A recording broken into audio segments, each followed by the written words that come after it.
Welcome to the Extra Mile podcast for bar exam takers. There are no traffic jams along the Extra Mile when you're studying for your bar exam. And now, your host, Jackson Mummy, owner of the Celebration Bar Review. Well, hey everybody, welcome to episode 154 of the Extra Mile podcast. This is your host, Jackson Mummy. I'm so glad you're with me today. As this episode is scheduled for release in about 2 weeks until the July 2017 exam. So if you're a July bar taker, thanks for cutting out some time to spend with me today. I'm honored that you would give up a little bit of time to be with us here on the Extra Mile podcast. Now, as always, there are a couple of different ways you can consume this material. You can listen to the podcast on Apple iTunes or on iHeartRadio.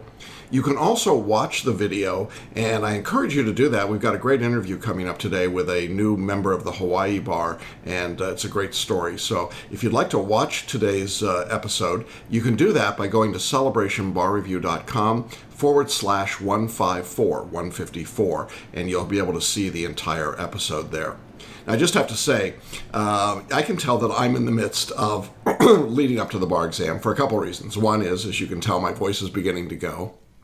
And number two, last week's episode, I was so excited. There was so much going on. I actually gave the wrong number of the episode and didn't realize it until after we'd released it. So if you were confused and you were looking for last week's episode, it was at celebrationbarreview.com/153. But this week, I promise, it's at celebrationbarreview.com/154. So there you go. Well, one thing that I am always excited about is having the opportunity on Thursday at 3 p.m. Eastern to share our free 90-minute webinar with you. It's called How to Make the Next Bar Exam Your Last Bar Exam. It's actually the new and powerful way to pass your bar, and it's really an extraordinary opportunity for us to share with you the 4 steps that our passing students, thousands of them, have used over the past years.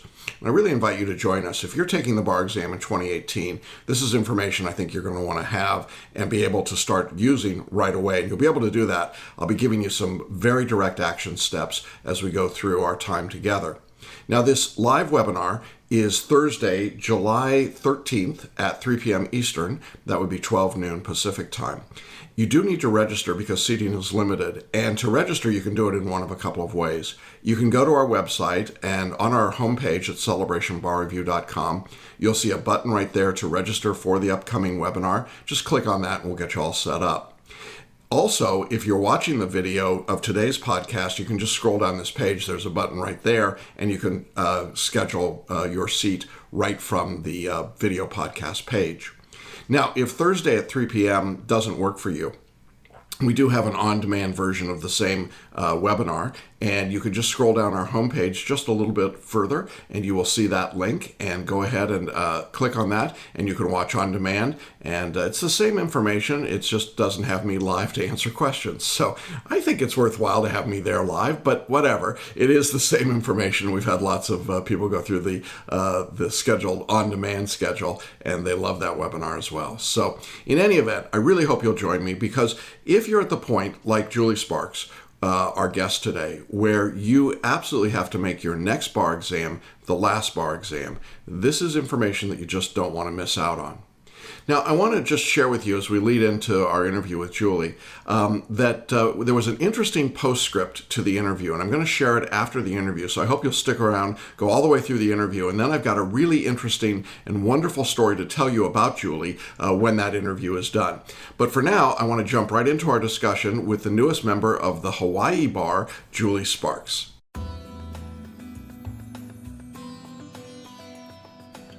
Well, hey everybody, welcome to Hanging Out with Successful Bar Exam Takers and Students. Actually, what I should say today is aloha, because we are in Hawaii with Julie Sparks, the about to be newest member of the Hawai'i bar. Hi Julie, how are you? I'm great. How are you? Doing well. I kind of have to say, before we hit the record button, you showed me the view from your windows downtown, looking out to the water. Holy cow. Pretty Yeah, awesome. it is great. I try to be grateful for that every day. Yeah. Oh my gosh. Amazing. You're in Honolulu, right?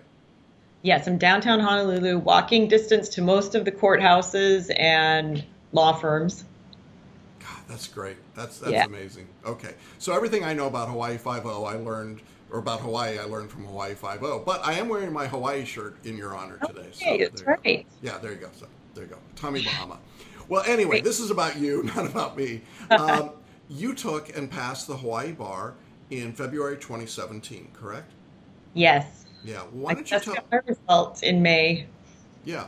So why don't you tell our audience a little bit about your backstory and how you came to be in a position to take the exam and what led you up to this spot? Okay. I went to law school late in life. I think I was 49 when I graduated, and I'm also a real estate broker. So at the time, I didn't take the bar exam right away because I got busy with real estate.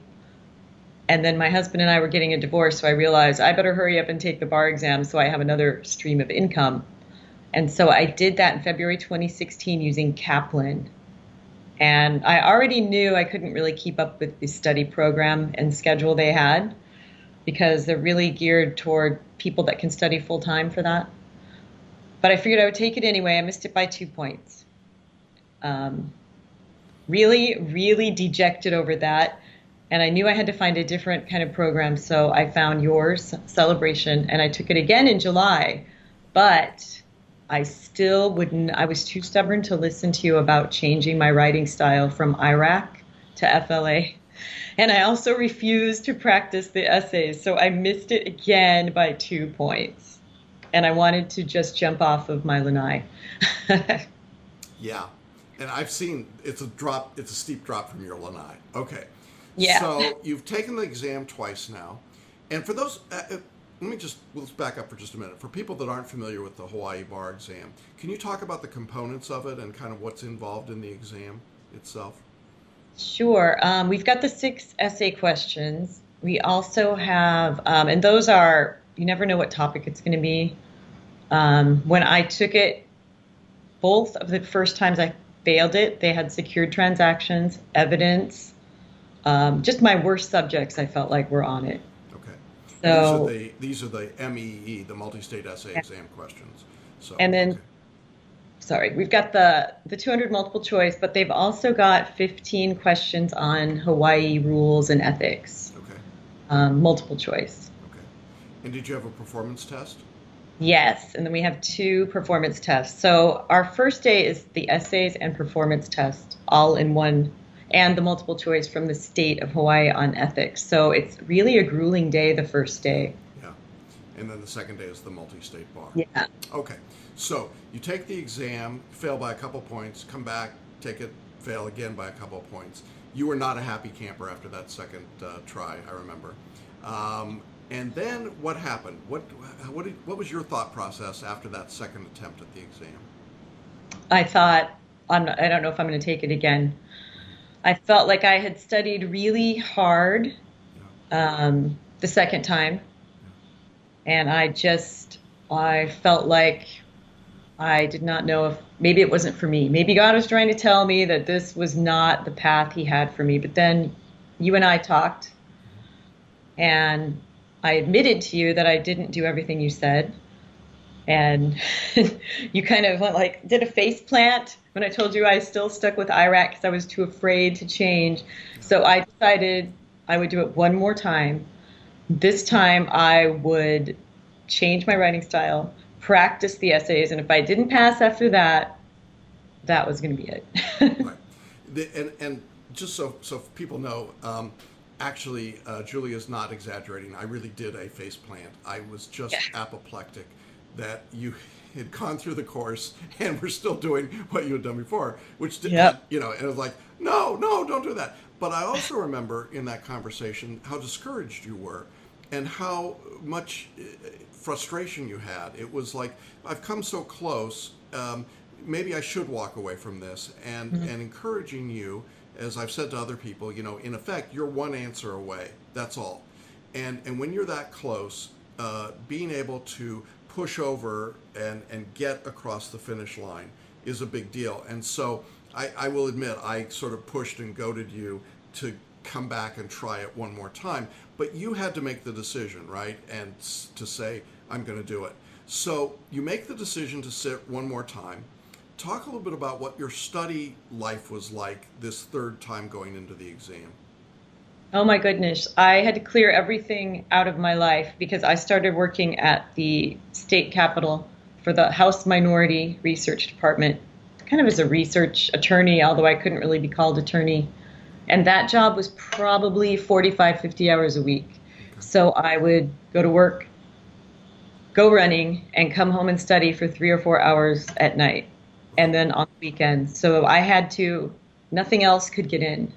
Nothing else could get in. I remember getting a little angry when family would want attention and calling me. I lived alone. I don't have any kids at home anymore. But still, just any little interaction I felt like was throwing me off schedule. I had to be very regimented. And I was not a lot of fun. Yeah, and most partakers aren't. And so if you're studying about 3 hours a day and then more on the weekends, is that accurate? Yes. So how many hours a week would you say you were putting into your studies? I would say probably 15 to 20. But I never stopped studying after. I mean, I started again right away after you and I talked, studying again. So I feel like that helps. And I made myself practice writing, which seemed to be my biggest hurdle. Yeah.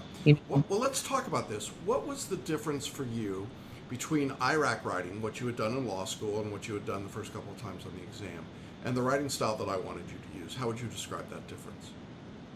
I think with IRAC, if I got an essay topic that I didn't know very well, I would immediately start to panic on the bar exam because I was thinking I don't have all the law memorized. So how can I spot the issues and argue about them if I don't know what the law is? Where with your method, you just have to slow down and look at the facts and think logically. What's this person going to say? What's that person going to say? What arguments will they make? And then answer them. You don't feel like you have to memorize every in and out of the law to write something. Yeah. So this time through, you didn't spend time trying to memorize. That wasn't your primary focus, right? Yes. I spent time trying to improve my writing and getting used to making the chart of the arguments for both sides. Right. And that process doesn't come naturally at the beginning, would you say? It took some effort to do it.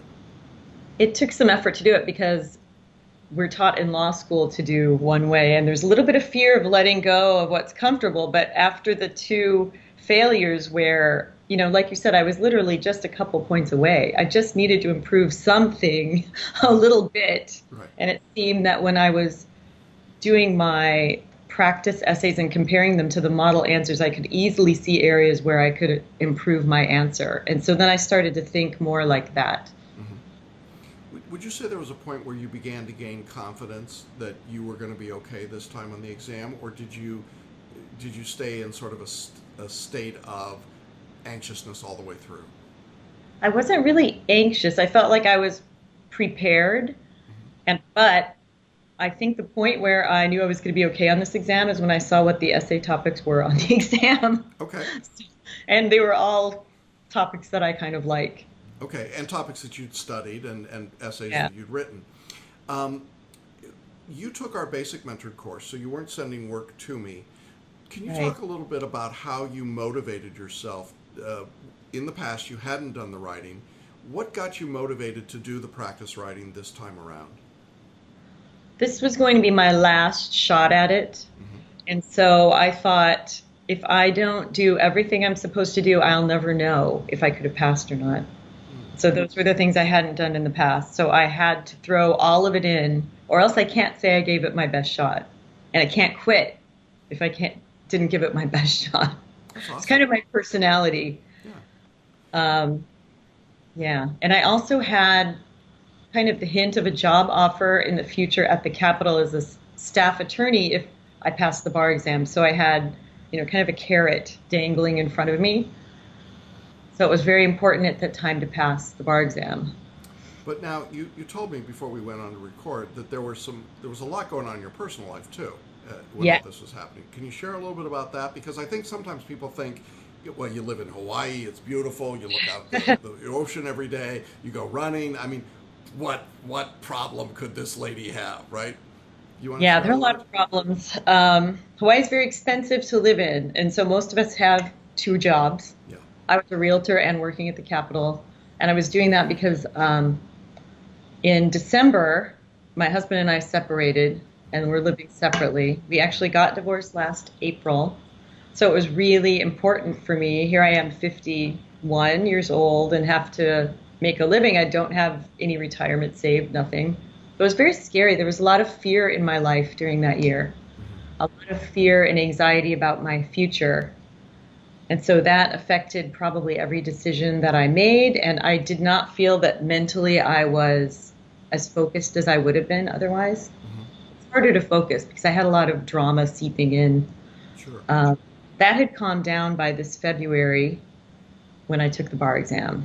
Okay. And then my husband and I actually just reconciled and we're getting remarried very soon. So it seemed like the minute, I don't know, I think God was working on both of us through the whole thing. It's a long story and it would be another podcast that would probably be from my church. But yeah, God was working on both of us and we finally got back together. That's awesome. Yeah. I mean, that's the best possible outcome.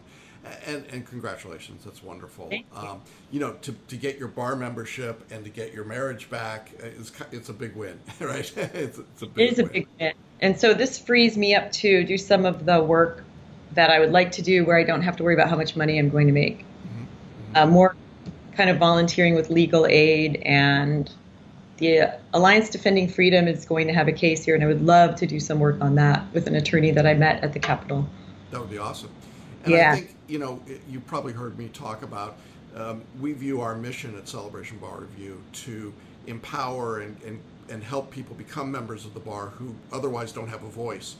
I think you've seen that in your own life and what happens when you become a member of the bar. Suddenly you are brought into the table and into the discussion in a way that you might not have been. So that's really gratifying to us to have had a role in that. I think sometimes people assume that the process of retaking when you come close should be easy because you just need a couple more points. But it really wasn't that way for you, was it? It was almost like No. it was almost like torture to be that close and not make it. Well, the first time I kind of gave myself a pass, I thought, okay, well, of course you didn't pass. You weren't really expecting to pass. You just went through divorce. I had never been able to keep up with the Kaplan program. So I kind of thought, okay, well, we knew that probably wouldn't go great. The second time, I felt like I really put the time in and the effort.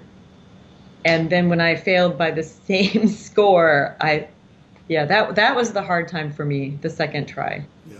And no, it was not easier. I put more time in for the second try than I had on the first try. Yeah. That's really frustrating. So you go to the bar exam the third time. You've done this additional studying. You've done the writing now in preparation. What's it like to go in and take the exam for the third time? I think I went in, I felt pretty calm. I went in just trying to remind myself of how to do the writing. And because I felt like sometimes I would go into the bar exam and it would get jumbled in my head. I would have a hard time getting it out on the paper. Just trying to be calm and focused and really kind of just saying a prayer that, God, I know you allowed me to go to law school for a reason. So, I'm just going to do my best here. Okay. So you finished the exam, 2 pretty long days, and now there's a fairly long waiting period for results. What's that like for you, waiting this time again? It was torturous because I think it's pretty close to 10 or 11 weeks in Hawaii before we get our result. Luckily, I had the job, so I was pretty busy at work, but still, I would be, marking down the weeks, just waiting, thinking, where am I going to be when I get that email? Because that's how they tell us.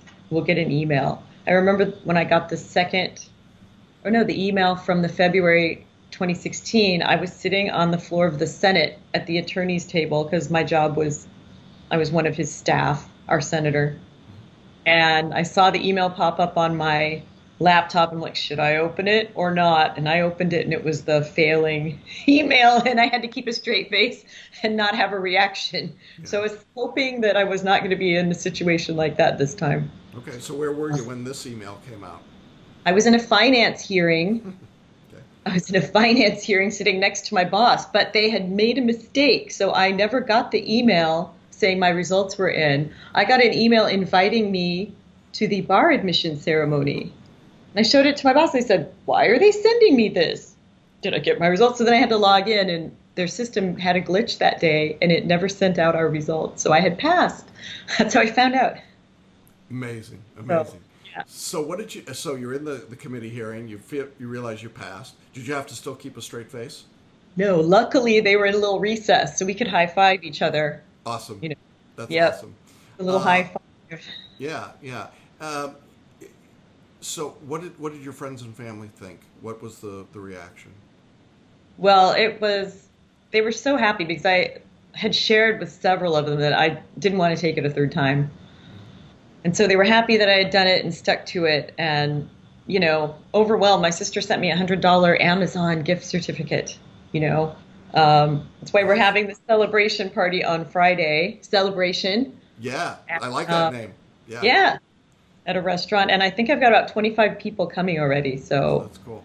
it's going to be a big celebration day. You're not going to Duke's, are you? No, that's on Sunday. Oh, okay.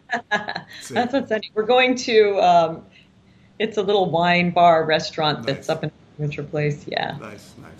So it really, I think this is one of those stories that a lot of people can look at and take great hope in, right? That if you just keep at it, if you stick with it, if you follow the plan, it'll work. For you, the ultimate difference was following the plan, doing what we had asked you to do, right?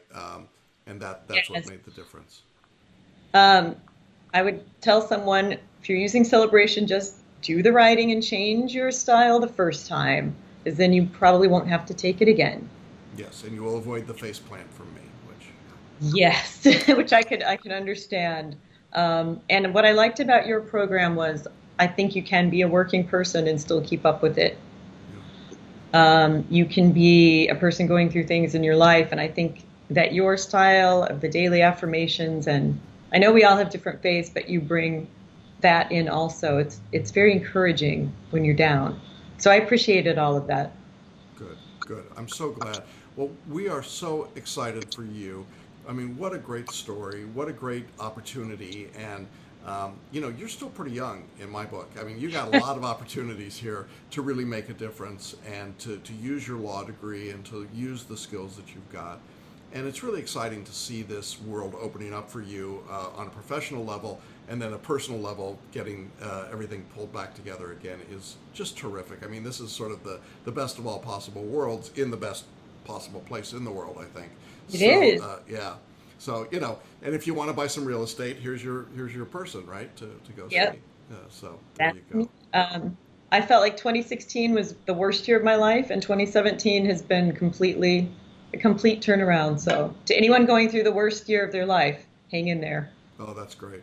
Well, listen, thank you so much for sharing your story, being just so open and telling us about your experience. I know people are going to really love hearing this and watching it. I think it's going to inspire a lot of folks.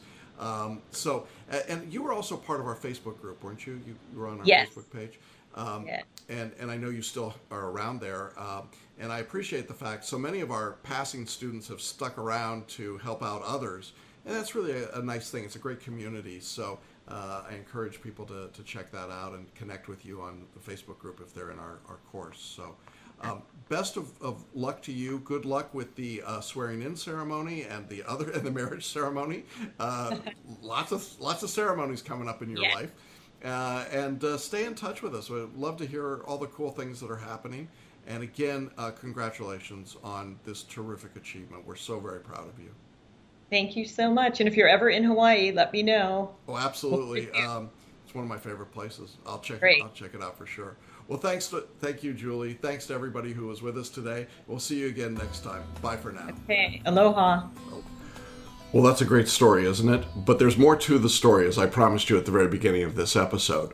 So here's what happened. When Julie and I were doing this interview, she told me that after we stopped recording, she said, well, here's what's going to happen. I'm being sworn into the Hawai'i bar this coming Friday. And she said, my ex-husband and I have decided to remarry, and we're going to have a surprise wedding ceremony right after the bar swearing in, and all of our friends have been invited thinking that they're coming for my bar swearing in party, but it's actually our wedding and reception. Very cool. So in fact, Julie got sworn in on Friday, became a member of the bar, sent me some great pictures, and then she went to change. They were having a reception at a restaurant, and she said, I just have to go and get into something a little more casual. And she came back out in her wedding gown, and her ex-husband shows up, and there's someone there to marry them, and the family and friends, nobody knew. It was a complete surprise. She sent me pictures from the wedding. It was absolutely awesome. So congratulations to Julie and to her ex, now again married husband. And I think the great part about Julie's story for everyone is recognizing that sometimes passing the bar means a lot of things, but it also means getting your life back. And if you feel like you haven't had your life back and you want it back, you want to have control and you want to have some good things starting to happen to you, I really want to encourage you again to join me on Thursday at 3 p.m. We're going to talk about how to make the next bar exam your last bar exam. We know how important that is to you, and we want to show you the completely new and powerful way that you can make that happen. So it's free. All you got to do is go to celebrationbarreview.com, click on the button there, or if you've been watching today's video, just scroll down to the bottom of the page and you can sign up right there. And as always, want to thank all of you who have been faithful listeners to the podcast. Our membership and our listening numbers continue to grow pretty dramatically, and I know that a lot of that's by word of mouth. So thanks for telling your friends and classmates about us. We really appreciate that. If you'd like to go back and check any prior episodes, you can do that by going to our website and just clicking on the podcast button, and there you will see all of the 153 previous episodes right there, along with show notes and information. So we invite you to do that. And again, thanks to everybody who's been watching and faithfully supporting the podcast, being a friend of the pod. That's very much appreciated on this end. And for those of you taking the exam in just a couple of weeks, hang in there. It's almost done. You almost are ready to have your life back. And we're going to look forward to seeing all of you on the pass list along the extra mile. Until next week, we'll see you then. Bye-bye.